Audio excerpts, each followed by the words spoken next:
The McElroy brothers are not experts, and their advice should never be followed. Travis insists he's a sexpert, but if there's a degree on his wall, I haven't seen it. Also, this show isn't for kids, which I mention only so the babies out there will know how cool they are for listening. What's up, you cool baby? It's familiar, but not too familiar, but not too not familiar. It's a new craze. Hey, good girls, do you wanna just say, hey, I wanna? Just say, hey, I wanna. Hello, everybody. Welcome to My Brother, Me, an advice show for the modern era. I'm your oldest brother, Justin McElroy. I'm your middleest brother, Travis McElroy. I'm your sweet baby brother, Griffin McElroy. So today's the 5th of July when we're recording this, and the question on everybody's mind is, what is it's a 5th of July tradition.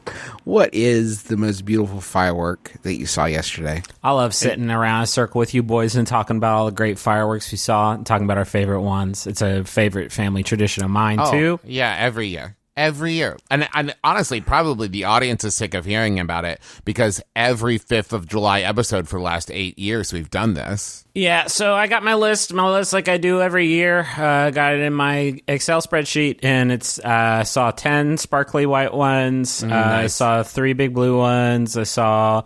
they didn't have any purple ones this year because I guess they have to mix the blue and the red powder, and it's kind of wasteful. But I did see...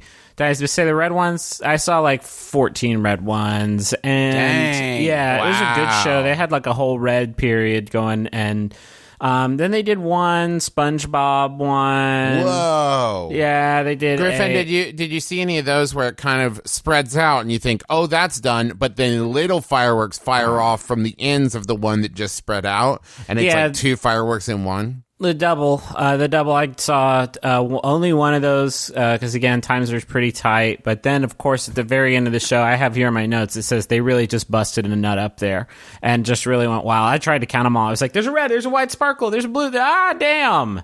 And then, my pastor got upset because I cussed right in front of him. How many did you guys see yesterday? Mine is 8. Fireworks. How many fireworks did you see? I don't want it to be a kind of a braggy thing, but I saw 8 fireworks yesterday. Well, here's the weird thing, Justin. I only saw 1, but it was the most sustained firework I had ever seen. It was one firework that lasted for an hour. Whoa. Yeah, and you would think like, oh, a firework that just kept exploding for an hour, but actually it was like it exploded, and then the image kind of walked around and like talked to people and just kind of talk. Yeah, it was. I honestly, God, don't know how they did it. Yeah, but it was just like an hour of sustain, and it had like personality and could like answer questions and like. So it's questions from the audience because a lot of fireworks are too fucking stuck up. No, this is really a firework of the people.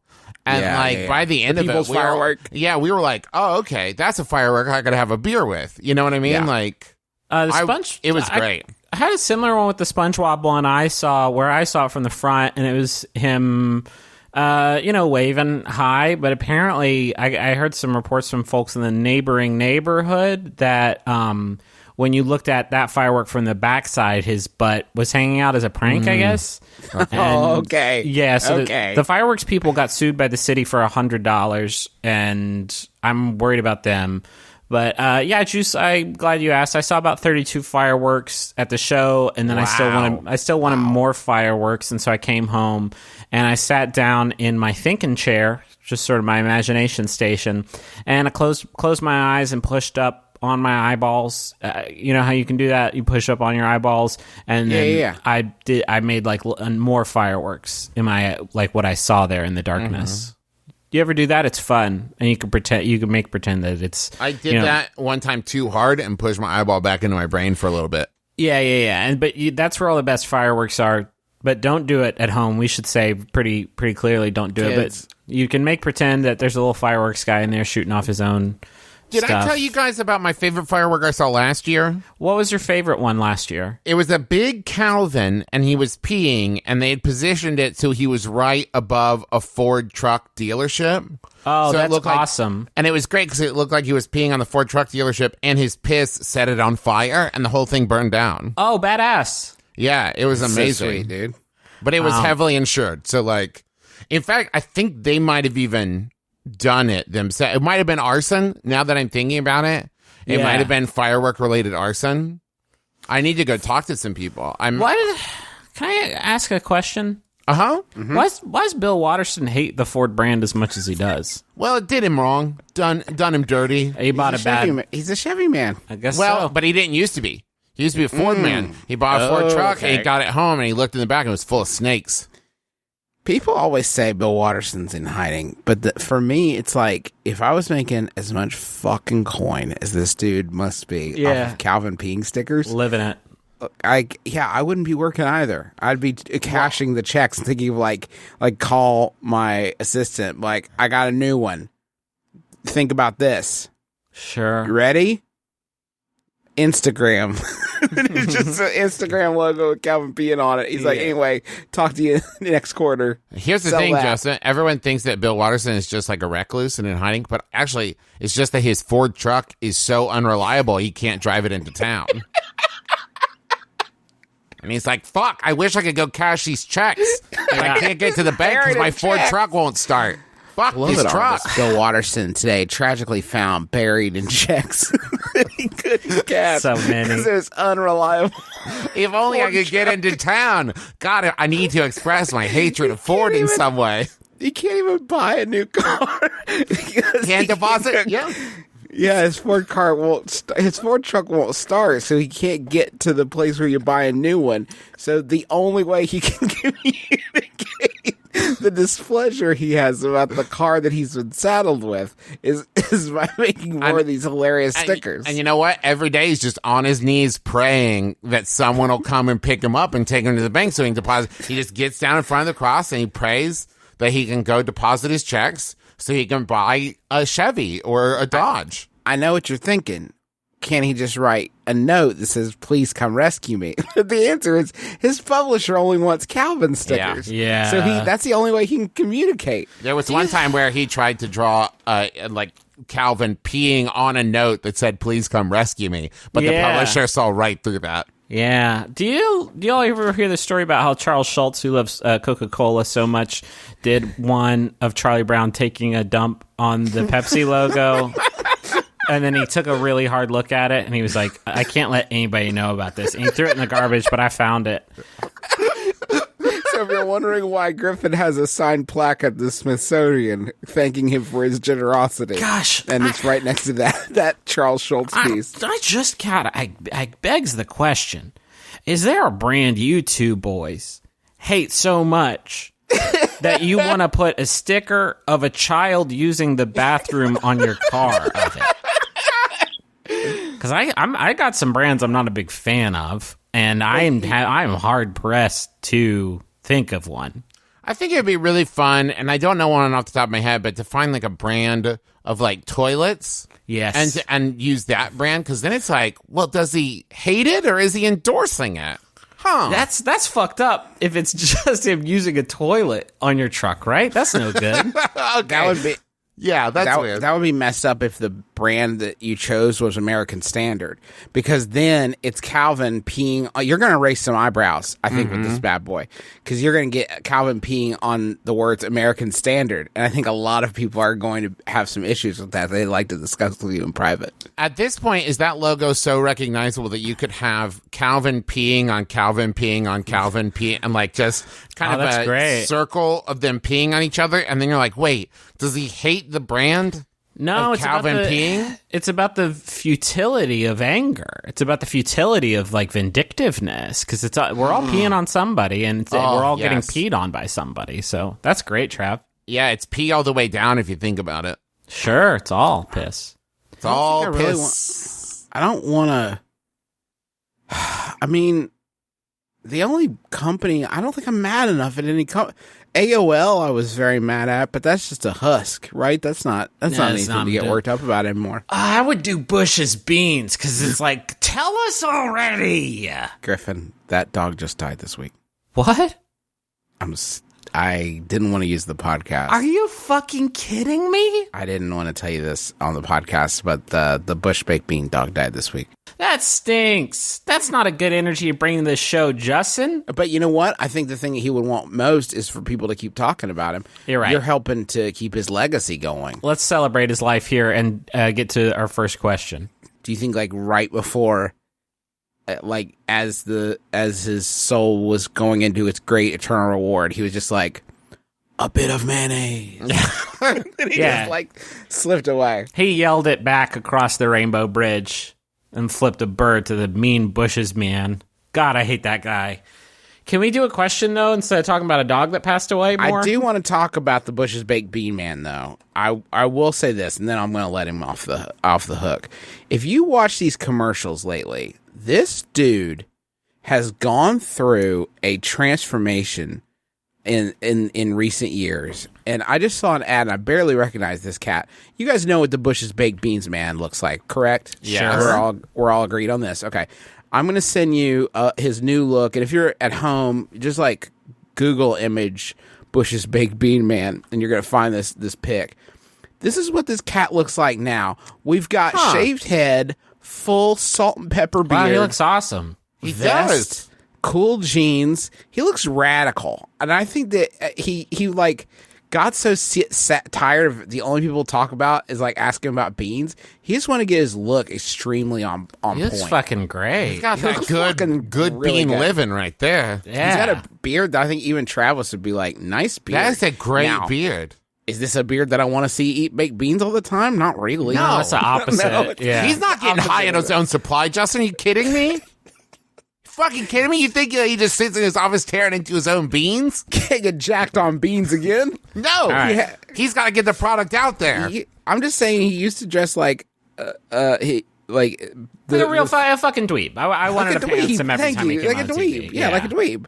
No, he looks dope as hell. That's all I we've- wanted to say. We spent a long time now talking about a dog who passed away and then a picture of an attractive man who used to look like a real dinkus. So is there any other sort of radio poison that we want to do instead of the show? Or should we do a question?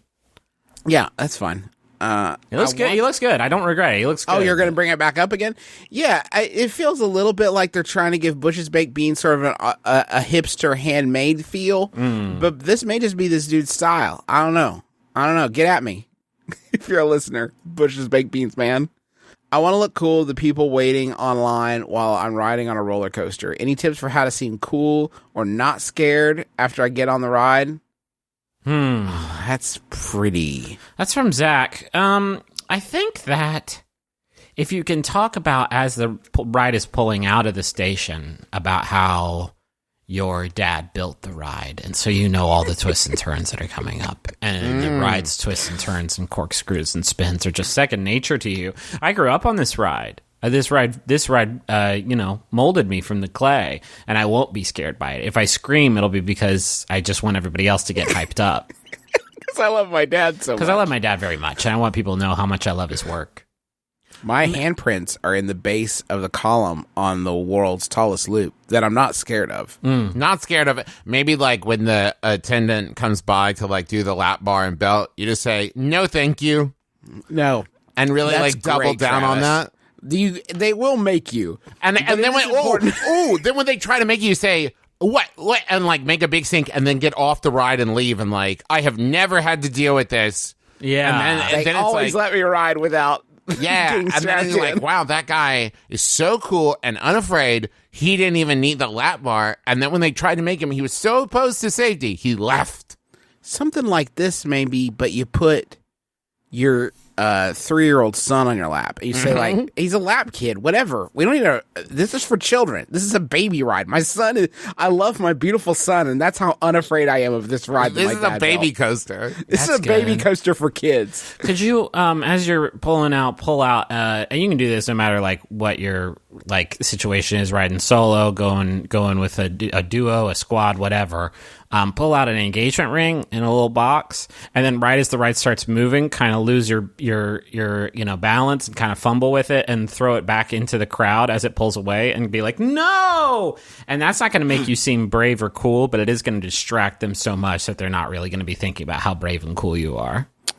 What about if you, as the ride is pulling out, you whip a crossword puzzle out of your that's good. back pocket, and then you put on sunglasses, and then from a speaker that you have built into your heart, Chamillionaire's Riding Dirty Oh, that's starts good. playing. And it's kind of a combo. It's a look. I mean, it's an aesthetic. Light a cigarette.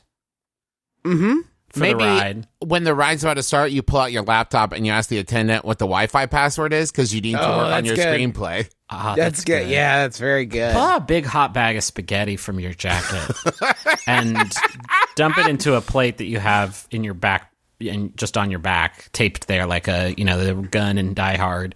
And you pull that out and you drop the spaghetti and you look in the crowd with your cigarette and your sunglasses and your crossword puzzle and you say, "Anybody got a fork?" as it pulls off.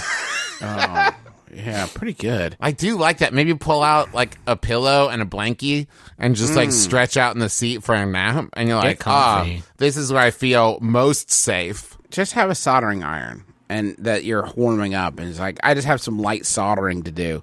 So I'm trying to kill two birds with one stone because that's how unafraid I am of this ride. Pull out a clipboard and like a pen. And on the clipboard at the top of the piece of paper, you have like printed out like roller coaster checklist, and you're just like, let's see how this does, and everyone's like, oh, he must be some kind of roller coaster inspector. That's good. Oh yeah, it could be like it could also be a list of all the roller coasters in the country, and you're very afraid of them, of course, but you've checked off all but this one, and you show it to everybody proud. This is the last one, and then I'll have ridden every roller coaster across these great United States. And you don't even have to ride them because how are they going to check that? It's uncheckable. That's a very good lie to start telling. Like, I've ridden every roller coaster in America. Because if anybody tries to push you on it, it's like, tell me about this roller coaster. Well, there was a part where we started to go up a hill, and then we kind of sat there for like half a second. We thought, what's going to happen now? And then we went down the hill, and they're like, checks out. Or more simply, just like, I can't remember individual coasters. I've ridden every coaster in America. It's my great burden that I can only enjoy roller coasters holistically. I'm cursed. I can never stop walking this land. I have to. My soul can never rest. Do you think if you're a person who's ridden every roller coaster in America and you see a news story about like new roller coaster opens up, you think there's a party it's like, fuck. No. Oh, great. I want to go to Duluth. Fantastic. Cool weekend. I just retired. Please, no. Every time we name a town or city of any size, we get lots of tweets from people who are psyched that we mention them, although sometimes we say it in a tone of voice. Justin just said Duluth as if a bee had just flown into the room, and he was like, Duluth, I have to deal with this. Like, Duluth is probably really good. Well, that's the problem, Griffin. What he was saying was Duluth is too intense, and, like, I don't know that I'm in the mood to be able to handle all of that excitement and joy. Sure. Well, I picked it because Duluth has the Adventure Zone Canal Park. Oh, that's fun. I want to drag them a little bit. How about a Yahoo? Stop stealing our shit, Duluth. Yeah. All right. Fuck, you're in our sights now, Duluth. You're on notice. This one was sent in by Nick. Thank you. It's Yahoo Answers user. They're anonymous, but I'll call them Duluth. Asks, when I'm sitting on the toilet, my testicles, sometimes my penis, hit the water. Is there any way to adjust the toilet's water level? If we could do this in a way that doesn't get too crass, too blue, I don't even know if that's possible, but this person's got a problem. They're touching, and I believe in the UK they call this having a Hogsplash, and I want to be able to tell them something. Now, is possible they're having a Hogsplash because they got 10 pounds of hog in a 5-pound bag. It could also be that the water in their toilet fills the bowl up all the way. Do you know what I mean? That's a problem. All the way to the top of the bowl, just a full, which is bad environmentally speaking. For sure. I like very much that this person's like first is like lower the water level, where I think I would probably be overcomplicated at first and try to like design some kind of like sling or hammock that like would still leave room for my business. Yeah. For me to take care of my business, but also cradle my package in such a way that just kept everything dry. My brother Travis wants to poop with his pants on, and I think that we all Hold on, understand. that is not what I said. We all but- understand. Hey, we all understand the dream, Trav. We'd all love to poop with our pants on every day. Listen, if I'd I love could to poop get with my that pants measurement on. right, if I could figure like the right ratio out, I'm not Sure. saying I wouldn't. Sure. Yeah, Trav, similar vein, an anonymous user here. The not best answer. Actually, nobody got any points on this one, just a lot of stinkers. But an anonymous user said, booster seat. I got sick of wet dick. Booster seat's cool. Is it? Can you adjust the toilet's water level? I don't know that much about plumbing, but I think No, it's sort of a it one size has fits. the right amount. I mean, it has the proper amount that it stops filling when the I mean, bulb floats up and stops the water flow. The easy it's got answer- the right amount. It's calibrated. You Yeah. don't want to fuck it up. The last thing I want to do, you know how hard it is to fix a toilet? It's Yeah. not hard, but for the purposes of this, let's pretend it's hard to fix a toilet. You think you know how hard it is to fix a toilet? Now what, you're going to go break one intentionally? No, thank you. I'm having a weird my brother and me scenario in which I actually know how to answer this, Oh, but it's not funny. get a smaller tank? No, you fill up a 2-liter bottle full of water, you seal it up, you stick it in the back there, and that acts as a displacer for water, so not Incorrect. as much water Incorrect. fills up in the. Incorrect. It would displace the water in the tank. So you wouldn't it- need to fill as much water in the tank to fill the tank. Well, okay, let me ask you this, Travis. Okay, in case you missed it, because Griffin edited it out, Travis just gave a 30-minute dissertation on why this would work. And I disagreed with him on the premise that if I thought it would be funny, and then it wasn't. So that's why you didn't hear it. But I don't think that you want to start... I understand that you think that displacing the water in the toilet tank would help fix this problem. Maybe it would, maybe it wouldn't. Do you really want to get into, like, the inner...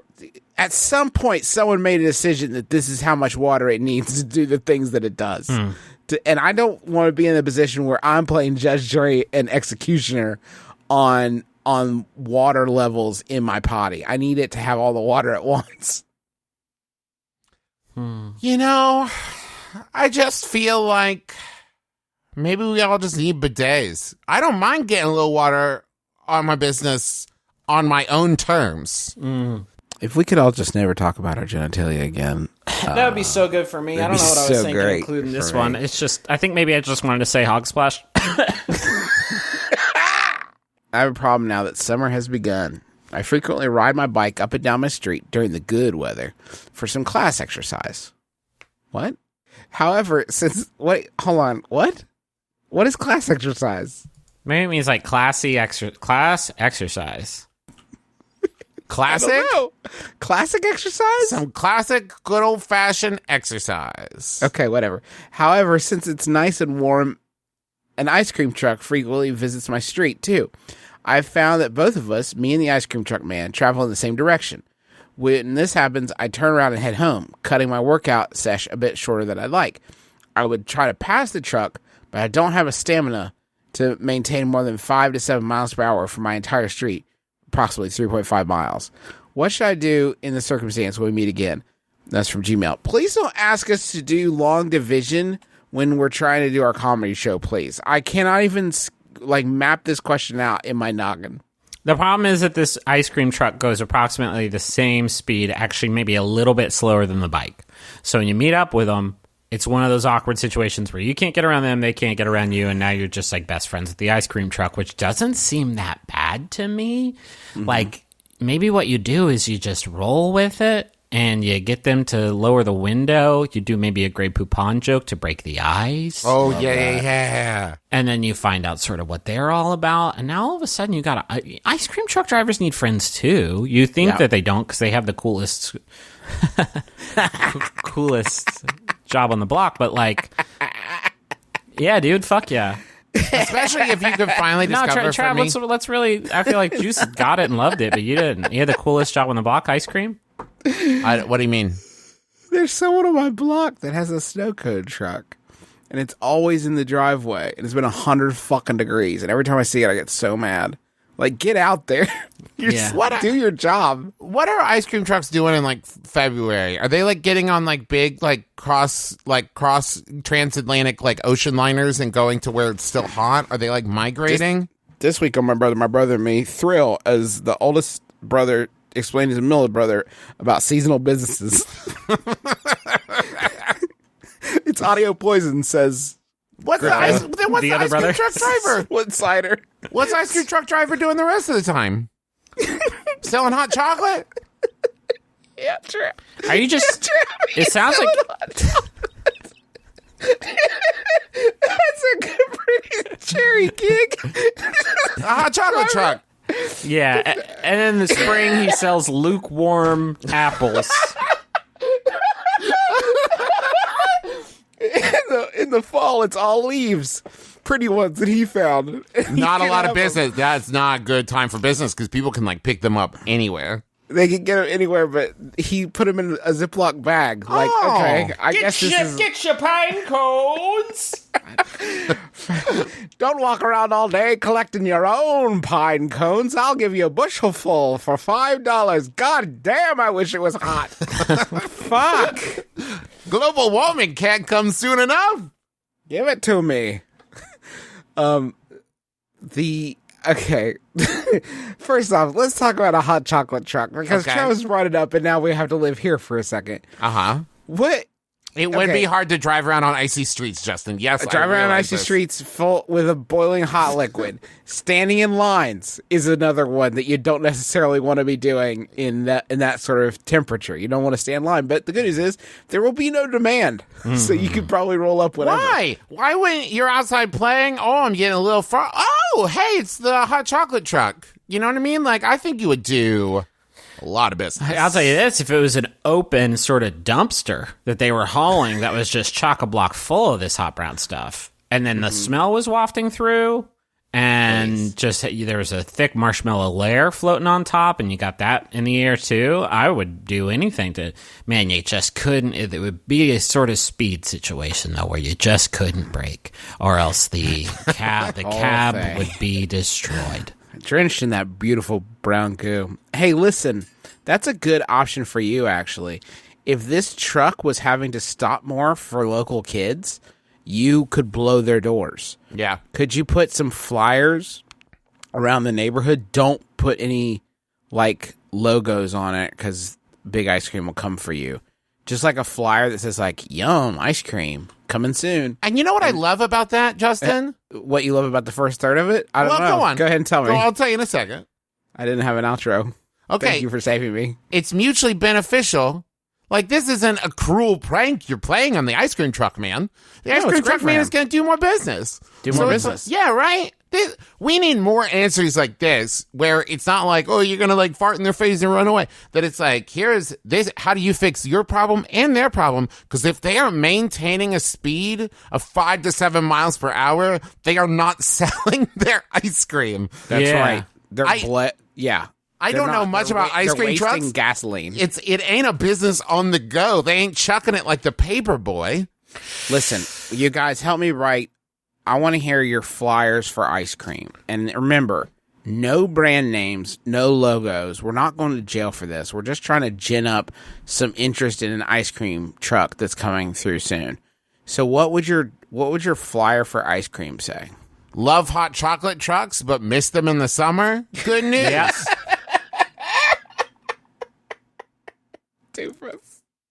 It's a great thing because you get a lot of cross promotion for your summer and winter business. Yeah. Yeah, it's just the pine cones. I don't know how you gin up interest in those, in the pine cone business. My flyer would be sex sells. So I'm talking about a hot bod like Ryan Phillippe holding the cone of, it would be soft serve, which would be probably false advertising because they probably don't have that in the truck, but, dripping down the knucks, and just as like creamy, and then an arrow to where the truck is at any given time. I don't know how that technology works, but yeah, in a paper, I don't know how you. Yeah. I tell you what I'd do. It'd be a lot more effective than a flyer. Is I'd probably write lyrics to the ice cream truck song that plays, and just be peddling. I think most of them do your ears hang low, but I would write sort of ice cream themed lyrics like, do you want ice cream? It's a creamy, creamy treat. It's so creamy, soft. It's so creamy, sweet. We got It's-a-Kadoozies. We got Push Pops, too. Come get your ice cream. Don't go to school.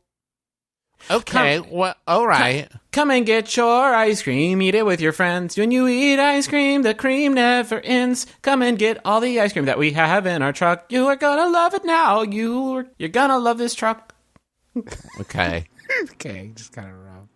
Just rhymes with truck. Come and buy all the ice cream. It's $1 if you want. What are you doing? What are you doing? What? He was he was remixing. He was being your like hype man. I'm trying to like hype it and remix it. Oh yeah, but you can beatbox alongside the truck too. This song. Oh, that's what bicyclist person. You're gonna be this ice cream truck's hype man. Yeah. You could also sing. It's really fun to make up ice cream lyrics. Have you guys ever tried to make up ice cream lyrics? No. You're saying though. Juice, you want to try make up ice cream lyrics? Yeah, I'd love to do that. Do an ice cream song. To Do Your Ears Hang Low.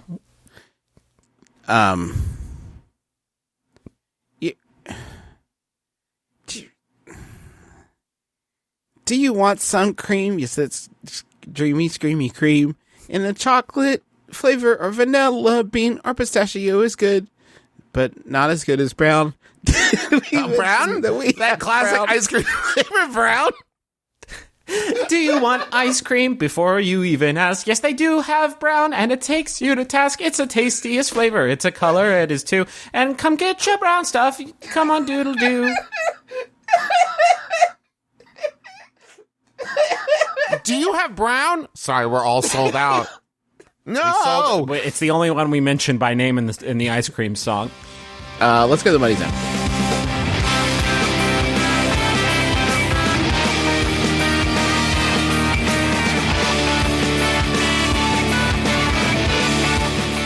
I want to tell you all about Stitch Fix because, hot damn, I have got some nice shirts. I've got some real nice clothing from the Stitch Fix. A lot of my wardrobe now. I'll tell you what, I never really prioritized fashion in the summertime.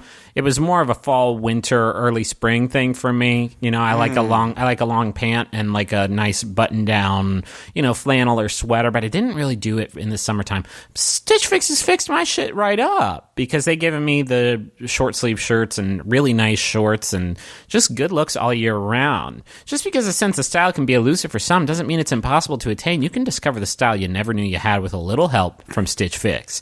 You just answer some questions about your sizes, your favorite styles, and budget, and your personal stylist will hand select 5 brand new clothing items just for you. I'm on like a 4-box streak of keeping everything. Yeah, they have got my me shit too. like dialed in. But if you don't Can like I tell you something, another thing that I really love about Stitch Fix is because of that personal stylist thing, there's a consistency to it, not just in quality, but like I just went to Louisville this past weekend and hung out with some friends and I got complimented on my outfit and I realized the shoes, the pants, the shirt, and the jacket I was wearing were from 4 different Stitch Fix boxes. Yeah, they all just work together so well. but if you ever get something you're not feeling, you can send it back, and shipping is free both ways, and you only pay for what you keep. You get your fix whenever you want, or you can sign up to receive scheduled shipments. So hurry to stitchfix.com/mybrother to get started now. If you keep all 5 items you receive, you'll get 25% off your entire purchase. stitchfix.com/mybrother. I also want to tell you about Audible. I am an audiobook fan. No lie, no joke, no exaggeration. I prefer them to books. To reading. And let me tell you why. In this day and age, I find it hard to find time, especially like with BB and with driving around and, just living my life. Hard to find time to I'm going to sit down and find time to read. But I can put on I can put on a book while I'm driving. I can put on a book while I'm working and listen to it while I'm typing away, working on stuff. And not only that, there's something I really love about listening to authors read their own books, especially when it comes to memoirs and that kind of thing. And Audible has the largest selection of audiobooks on the planet, will let you fill your summer with more stories. I will tell you, I was on a Sarah Vowell kick. I highly recommend Wordy Shipmates and Strange Fishes and Lafayette in the somewhat United States. If you enjoy like the characters from Hamilton, you will enjoy Lafayette in the somewhat United States.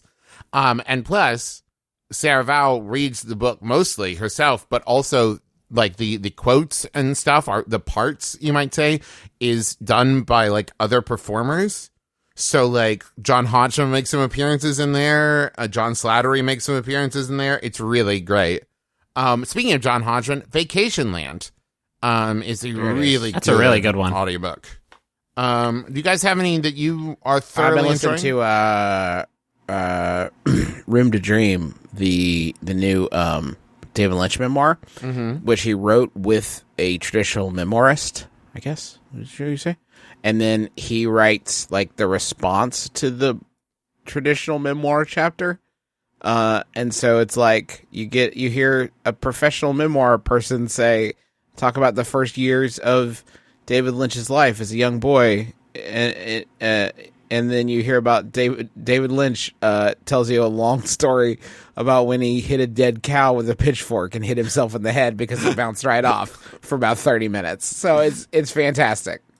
So go to audible.com/mybrother or text my brother to 500 to get started. Amazon Prime members can get Audible for just $4.95 a month for the first 3 months. That's like getting 3 months for the price of one. And after that, it's only $14.95 a month. Now, this offer ends July 31st, 2018, so do not wait. Go check it out. Go to audible.com/mybrother or text my brother to 500. Go check it out. Well, we got some jumbotrons here as well. This first one is taking credit for FOR, not the number. Is a new to the scene YouTube channel where four friends play video games, really dive deep into what can be considered a playable game. If you care for comedy and quality content, they've got it all. That's all of it. That's all. I those two enjoy things that. is it. That's really great. Those if are the you two- like a lot, no, they don't say a lot. So if you like comedy and quality content, and they can't got it guarantee a all. lot of it, then you're great. They have all of it, though. Where's that? Taking credit for? It's just search YouTube for taking credit for, all one word, and you can catch it. It's also on Facebook and Instagram. I don't know why Justin didn't. Justin's beefing with the book. I'm and trying IG. to like focus them down where I feel like this is going to help them the most. I listen. You're right. They did say that in the ad, and I guess I should include that as well. That they're on Instagram and Facebook, taking credit for, all one word. Go follow and subscribe. Here's another Jumbotron. This one's for Beth Curtin, and it's from Nicholas Bale, who says, "Hello, lava." It's good. Since our first date in a board game, since our first date in a board game cafe, bonding over the antics of the McElroy Bros, you've been an amazing part of my life for over a year now, and have never failed to make me smile. You're an incredible lady, and I love you. Here's some many more days spent playing video games and watching silly YouTube videos. So this is a nice, sweet message, and Charlie Bit My Finger is a great YouTube video. I don't know if y'all are looking for recommendations, but Charlie Bit My Finger's great. There's a kid and he gets bit, and I guess he's from like a different country because his voice is different from mine. And there's also History of Dance. Have you seen the one with the cat and it's acting really weird? Like a cat doesn't normally act. No, I've never seen It's that. really good. I think if you just like search cat in the weird. YouTube search, you'll find it. Sure. So he's like, Charlie. Uh-huh. Have you seen Charlie Bit My Cat? He does a whole series of Charlie Bit My blank. And it's like, Charlie Bit My Textbook. Charlie Bit My Sandwich. That one's not that good. That's just a kid eating a sandwich. They actually have a live stream now where both the kids are 30 and they just bite each other Over for 2 and over hours again. for 2 hours every day. It still sounds while like playing that. Minecraft. Still sound like that though, just like Charlie. Charlie Bit My Style. Kind of a Christopher Walken, like Charlie bit me. That's Christopher Walken. They did one where Charlie bit my bite, and that was really weird, and I didn't care for it. He tried to bite, but he countered it with a counter bite. It's a great injustice that Charlie Bit My Finger has so many views, and I can't believe you've done this only has like 1 million. True. Yeah. It's not fair. He's from somewhere else too. We got one more Jumbotron though. Is that my turn? It is. Yeah. Okay. This is for current Jessica from past Jessica. Hey, Jessica, I know you're worried about a lot right now, but it's going to be okay. Everything always turns out all right in the end if you just wait long enough. Just keep waiting, and in the meantime, don't stop vibing and keeping it tight. Also, work on your thesis. Yes. That's great. Everyone should always be vibing it, keeping it tight, and just getting ready for that thesis, because you may not think you'll need it right now. It'll creep up on you. Oh, you wake up in the middle of the night, your thesis ain't done, due tomorrow. You're going to have a real Bart's nightmare on your hands. Maximum Fun's new sci-fi comedy podcast, Bubble, is coming to San Diego Comic-Con on July 21st. At 1 p.m., Bubble cast members Travis McElroy, Cristela Alonso, Eliza Skinner, Allison Becker, Mike Mitchell, Jordan Morris, and Danielle Radford will be signing autographs. Tickets are required, but free.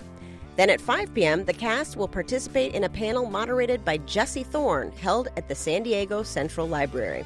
For more information, visit MaximumFun.org/SDCC.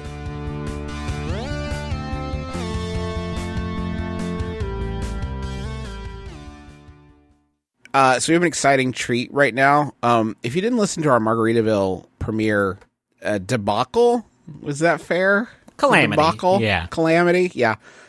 We had an embarrassing moment with Marilu Henner, a beloved stage and screen actress Marilu Henner, an author. We'll recount the incident in full detail during our discussion with you. That's a great thing to do, actually, if you have an embarrassing moment with somebody, is to recount it in full detail. We don't need to do that because Marilu Henner has a perfect memory. But she was nice enough to come talk to us about that experience and give advice on your questions and so much more. So without further ado, here's our discussion with special Guestpert, Marilu Henner. Folks, our very special Guestpert for this episode is star of stage and screen, and if I may say, American icon, Marilu Henner. Marilu Henner, welcome to my brother, I and love me. you guys so much. Well, first of all, I love family, and you're just so funny. I just love your humor, and I was saying to you before we started that my son, who's 22, just graduated from Northwestern, his friends, they all listen to you guys, and it has definitely helped my street cred with his gang. So thank you for that. Marilu, your first exposure to our wild, fun, humorous sensibilities was on the Margaritaville Yes. red carpet, I know. blue carpet, and which I asked you what your favorite sea creature was. You said Ursula, a perfectly acceptable response, and then I screamed in your right face for at no you. apparent reason other than I was very, very As if nervous. you were a football game that Justin was very excited that his team had just gotten a big touchdown or something.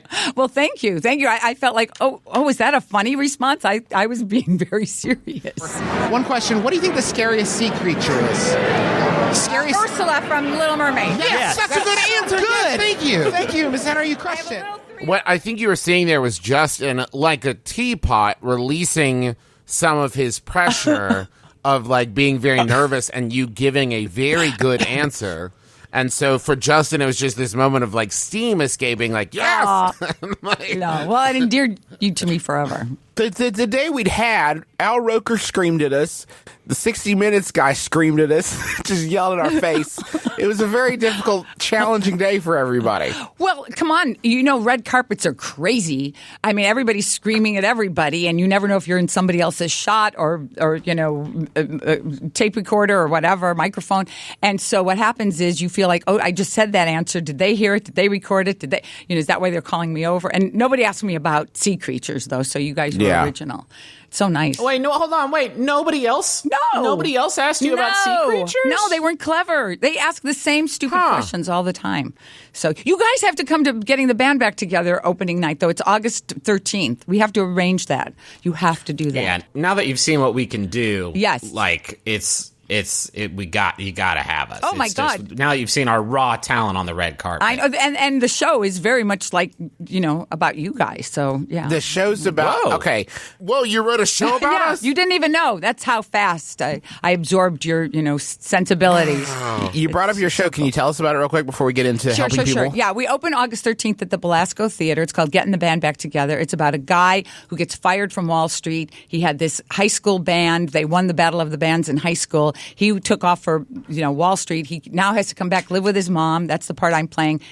And she's an ex-rocker, hung out with Aerosmith and a bunch of other bands. So she's excited to have him home. They have to do another battle of the bands to beat the guy again that they beat last time.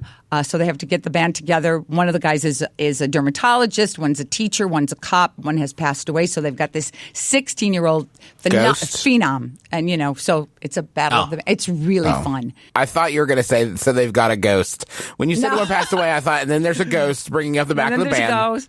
No, they have a young guy who's ridiculous. I hope he's got a long contract because they're going to, he's a phenom. He is. And the lead singer of the band is, if you guys remember, Keith Stone from the Keystone ads. I was so excited to see him back in the biz.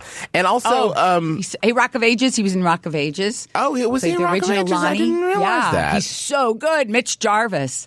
He's amazing. He's just amazing. We should hop into the questions before we do. Did you get some good ones? Did you get some good questions? We did. Thank you to our listeners who sent some good ones in. And in the interest of full disclosure, we should mention we have spoken on the phone before also, and it took all of about 4 minutes before you had us talking about our actual sex lives. So I'm kind of buckled up, strapped in, ready for whatever, for wherever this goes. Okay, so we asked people for questions about memory and posing for a great photo, because these are both things that we are completely, wholly ignorant of. So we have a wide array of questions. I'm going to get into the first one. Okay. I have a really good memory, particularly for names and faces, which often leads to people saying, "Hi, I'm so-and-so, nice to meet you," and me responded, "I know, we've met before," and then recounting in detail our last meeting. People are always taken aback by how much I remember, and I feel like such a jerk. Do you have any advice on how to handle this better? Is there anything I can say in response that'll make the situation less awkward? Oh, that's from Weirding People Out in Washington, D.C. We use handles here on the show, so people don't have to reveal their shame. They really are. Okay. Well, first of all, maybe you should be tested by the people who do all the testing about highly superior autobiographical memory, because it sounds like you're somebody who really has an incredible memory. Because, here's the thing. Most people don't remember anything. They remember 8 to 11 events within any given year, which is really kind of sad when you think about how many days there are in a year and a leap year.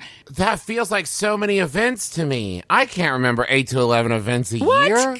Marilu, I really live in the moment. You know what I mean? That's it. I mean, you hope you're living in the moment, but you can still record. It can still be recorded. We've just gotten really lazy about recording. Yeah, that's exactly what it is. I'm so lazy. Well, this is what I think. First of all, you should celebrate the fact that you remember. And I think it's your tone. If you're very like, me, about the person, like, can we swear on this? It's like, gosh, yes. Oh, okay, all right. Okay, so if you're like, fuck you, I remember you, you don't remember me, that's not good. What you should probably do is you should probably just be like, oh, no, remember this, and try to prompt their memory. Because here's the thing. Everything anybody's been through is on their emotional hard drive, and they will remember with a little prompting. So what you have to do is prompt them and sort of do a little memory, trip together. You know what I mean? It's like really fun when you get somebody going with their memory rather than taking like a superior position. So let me get this straight, Marilu. You say we take the person, we look in the person's eyes, we take their hand, and you say, "I know you think I'm a stranger to you, but I'm going to take you on a memory journey with me. Get in the back seat. We're going together. Yes. Philadelphia, 1987. Do you smell these? These are French fries. What does this remind you of?" Or you just, you kind of have fun with them and stuff. I love doing this. People always, until I was on 60 Minutes talking about having an unusual memory, people always thought like, man, I must be really special to her. But everybody's special to everybody. We just don't always remember that. So I think you should celebrate it.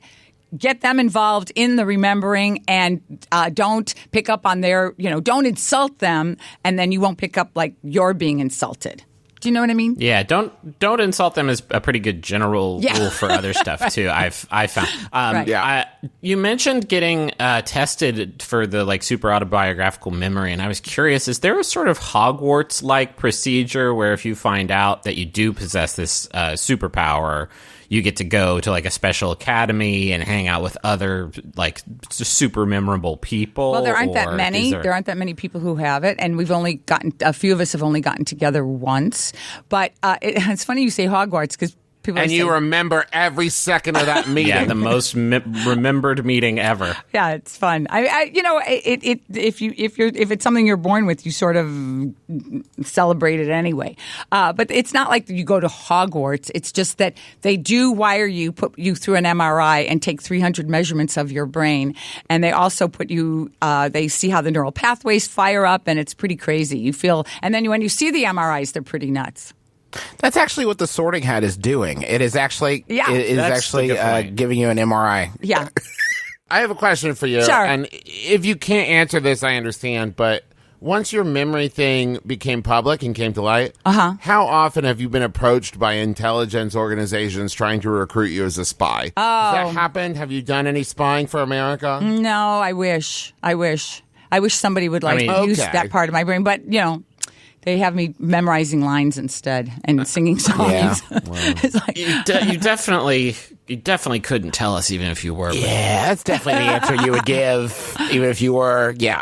Here's another question. Okay. They say, hello, I just had to get my photo taken for the author's jacket flap on my first published book. Oh. I never get my photo taken. Any advice on how you look so great in your pics? And that's from LCO. okay, here's my theory on taking your picture. Do it a lot so that you're not freaked out when you only see it once. There are times when the lighting is bad, it's the wrong camera angle, you hate the photographer shoots late, so you're coming down from an expression. I mean, probably the best advice I ever got about taking a picture was from Burt Reynolds, who told us all the first day of Evening Shade that we all took pictures together. He said, when you take a photograph, you look into the camera lens and you feel like you want to fuck the photographer. And because if you do, or I guess they were little kids, so he said, you love the photographer. If you want to hug the photographer. You want to hug the photographer. I bet he still said fuck.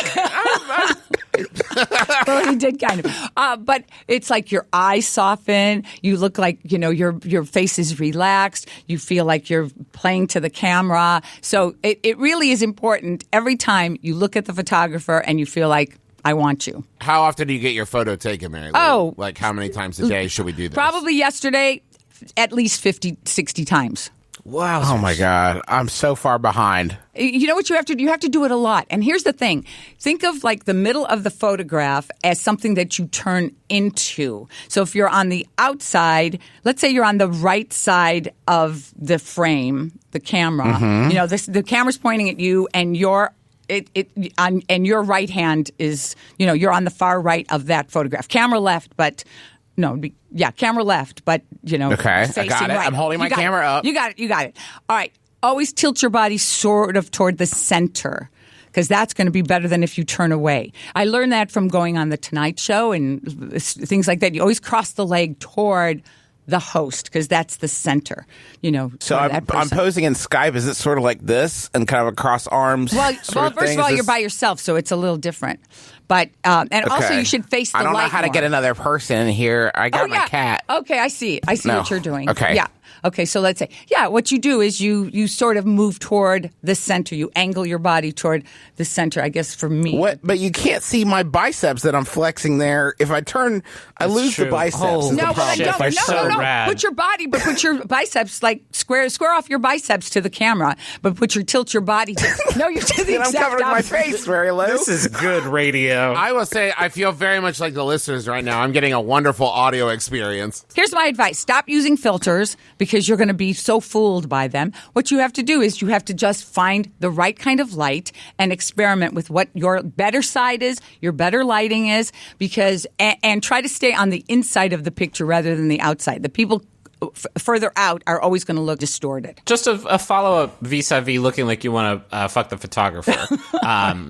For this specific example of getting your photo taken for a book sleeve or book cover, is that going to be troubling to the people who purchase the book and open it up and say, like, let's learn about the author? Wow, they really look like they want to have sex with me, the person who's reading their book. Because that carries over to every other person who sees the photo. Yes. Doesn't everybody want to feel like they're wanted? Of course. I mean, you don't have to use the foul language, but you want somebody who's inviting to you and someone who looks like they like you and someone who feels like they're comfortable and their eyes are soft. Come on. You're going to start looking at all photographs and saying, did that person feel comfortable with the photographer? Are they sending something to the camera? All right. You know how there's this thing on Twitter right now called BDE? Do you know? Yes. Okay. Let's get into let's big get into dick that. energy. We have not. Let's get into now. What's I'm completely ignorant of it, Marilu Henner. What is BDE? This bugs me. All right, let me just tell you. So there's this whole thing about people who have, big dick energy, and they're talking Yes. about, but women can have it too. All right, first of all, Right. why don't we call it something else? So for years in my family, because I have two brothers, I grew up with two brothers, three sisters, we have always called it PF. It's PF. That's what we call it because it can be male or female. PF. PF measures the sexual quotient of somebody, and it doesn't matter what they look like. It doesn't matter what their age is. It doesn't matter anything. It's like what radiates from them that makes you feel like, wow, that person really has it. And you can talk about it in a movie sense, like, oh, those two had no PF together, or a restaurant. Wow, that restaurant devoid of PF, or wow, there was so much PF in that room. Okay, and what PF stands for, not BDE. Oh, yes, please. Can you guess? I won't. I don't want shan't. to. I shan't. Can I say things on this show? I can, Say right? all things Anything. are All right. permitted. So I'll tell you the F is for factor. Popcorn. I think I need to know what it is. I was don't it know what. popcorn? Was it popcorn? No, it's penis factor or pussy factor. Okay. Yeah. All right, so PF. And now you have to I never see. say it again. Okay, or pumpkin factor. No. Because I get a latte at Starbucks sometimes, and I'm going to think, I wish this had some PF in it, and that's just Yeah. the pumpkin factor Pumpkin that they add. What about just pubic factor? Pubic Hey, that would apply to everyone. Well, it's not as attractive a word as the other two, I think. no, that- listen, it's definitely not. Yeah, well, To certain people, I bet, Yeah. like Burt Reynolds, I bet would be just a huge, for whatever reason, it just like resonates with me that he would find that very cool. pubic factor. But he knows about PF. He knows about Listen, PF. there's kids around, so I'm going to say pubic factor. I have another question about memory here. Okay. And this is I would love the answer to this one if you Okay, have it. sure. How do you stop remembering the most embarrassing moments of your life? That's from lasting middle school memories from Los Angeles. Okay. We got a lot of questions to this effect. Also. Okay, here's the thing. Memory is tied to adrenaline. So you always remember the highs and the lows. You always remember the good, great things that happened to you, whether like the birth of a baby or a marriage or the first kiss or a hot date or an award or promotion, things like that. And you're also going to remember all those low things, a bad breakup, anything bad that happens to you, being embarrassed, whatever, a death in the family, all the bad stuff, all the good stuff. It's when you really develop your autobiographical memory, you get to bring back all of those middle of the road memories that aren't really super tied to adrenaline. So that's why it's so good to develop that other part of you, the middle stuff, that your autobiographical memory. And so here's the thing. You're going to remember those things, but what you have to do is don't back away from them. It's like if the more you see a scary movie, the more you understand, like, okay, I know right around the corner this is going to happen, and the less scary it becomes.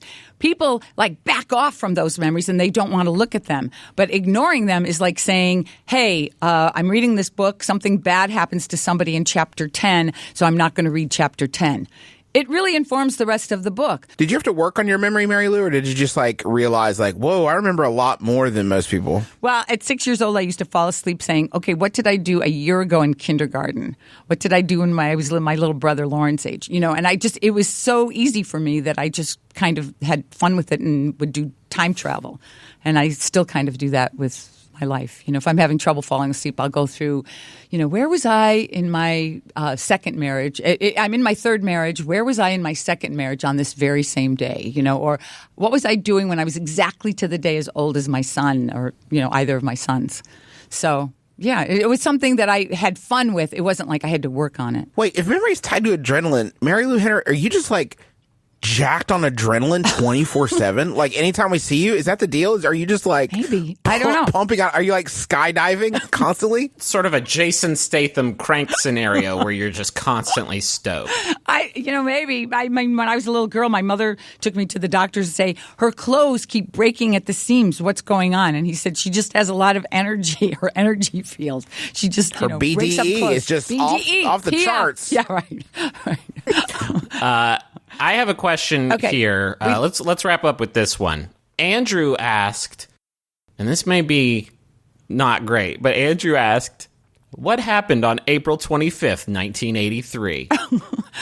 Why is he asking about that date? That must be betting when he was birthday. born. That must be when he was born. Yes. Okay. That's what I think. Yeah, probably. Okay, first of all, it was a Monday, April 25th, 1983, right? Yeah, it was a Monday. Yes. And I was shooting the movie The Man Who Loved Women in Los Angeles.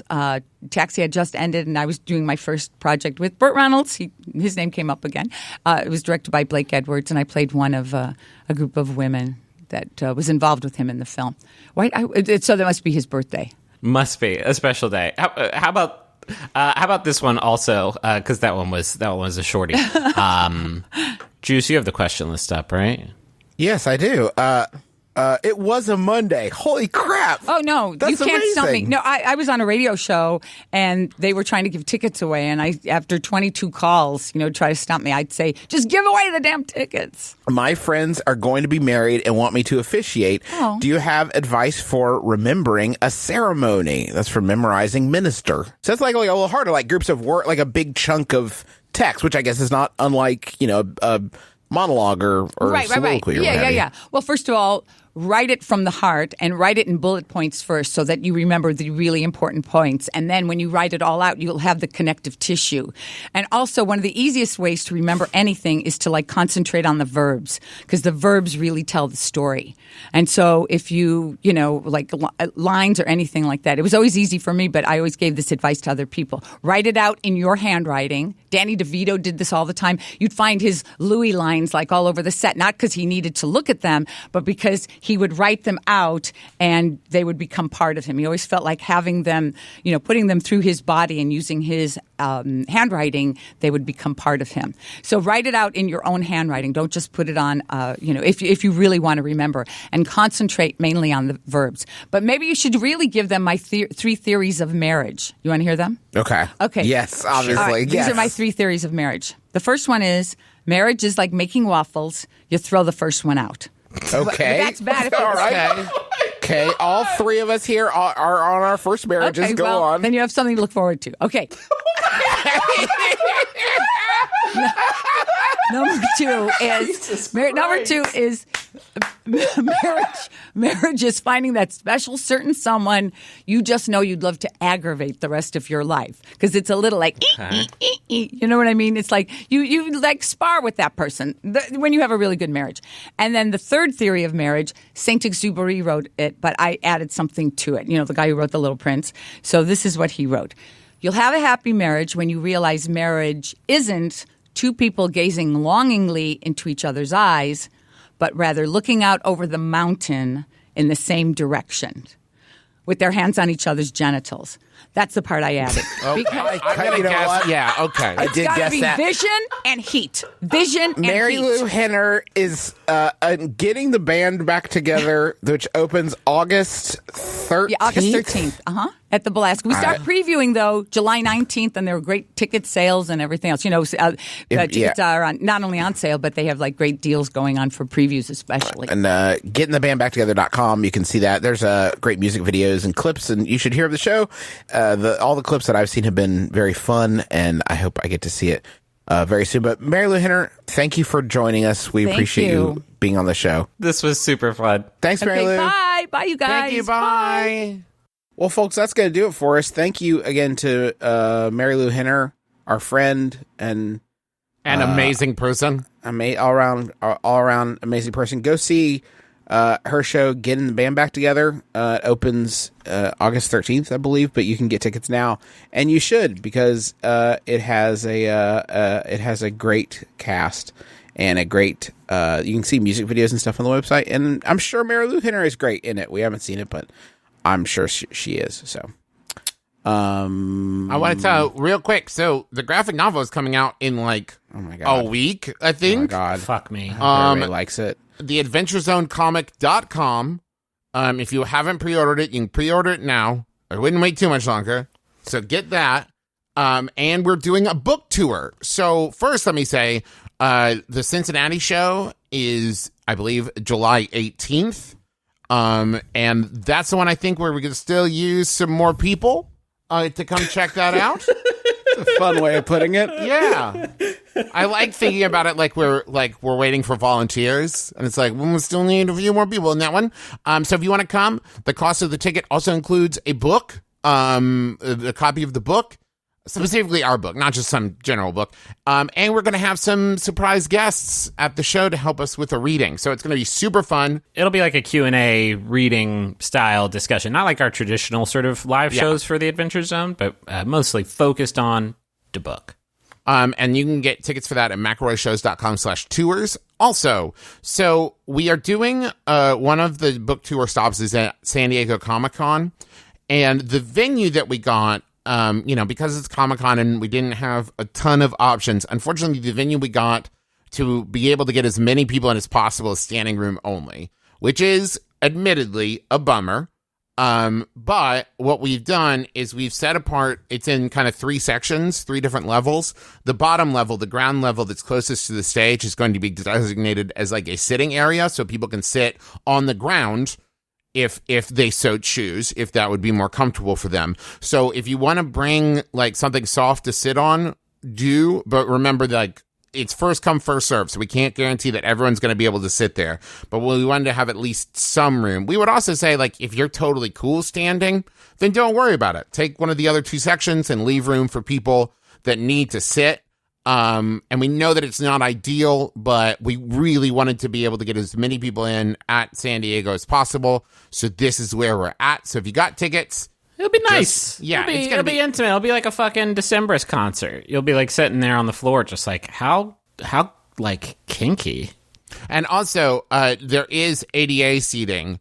So if you need that, that's also first come first serve. But you can call ahead to the venue to make sure and like work with them and make sure that there's room for you. So that is also available. We realize we are narrow casting pretty hard right now, but this is the first time we've kind of run into this situation, so we're trying to get the word out. Yeah, we just want to make sure everybody has the best time that they can. And we're trying to look out for you.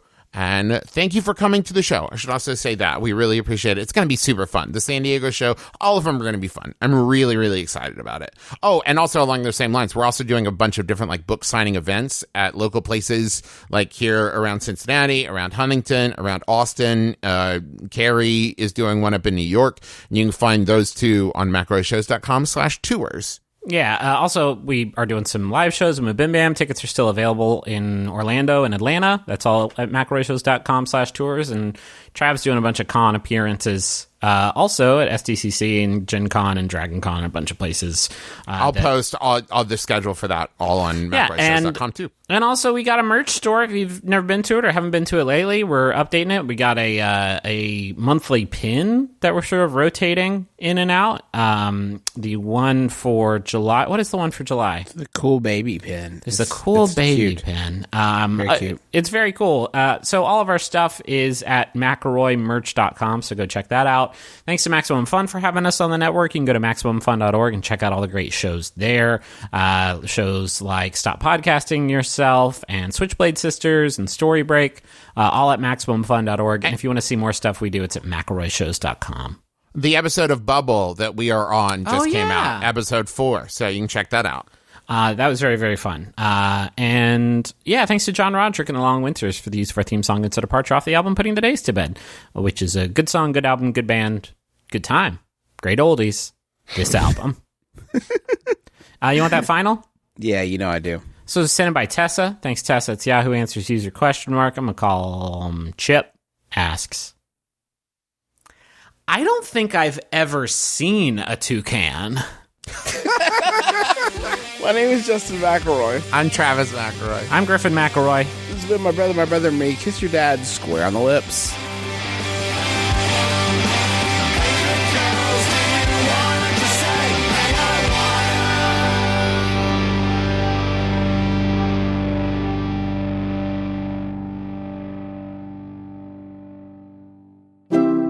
MaximumFun.org. Comedy and culture. Artist-owned. Listener-supported. Hi, this is J. Keith Van Stratton, host of Go Fact Yourself here on the Maximum Fun Network. On Go Fact Yourself, we take the smartest people we know and make them look dumb. Paul, by the way, how much do you know about chicken husbandry? You gotta give him that grain. All right. You gotta give him that grain. And then smart again. What future Hall of Fame pitcher for the Cleveland Indians became the first active player to enlist? Bob Feller. Oh, okay. We've got me, co-host Helen Hong, plus celebrity guests and actual surprise experts. In the coming weeks, you can hear guests like Maria Bamford, Tom Bergeron, Paul F. Tompkins, Janet Varney, and Grant Imahara. And if you're in the New York area, come check us out live. We're doing 2 shows there on July 21st and July 22nd. Go to gofactyourpod.com for tickets and more. We'll see you in New York or on the first and third Friday of every month here on the Maximum Fun Network.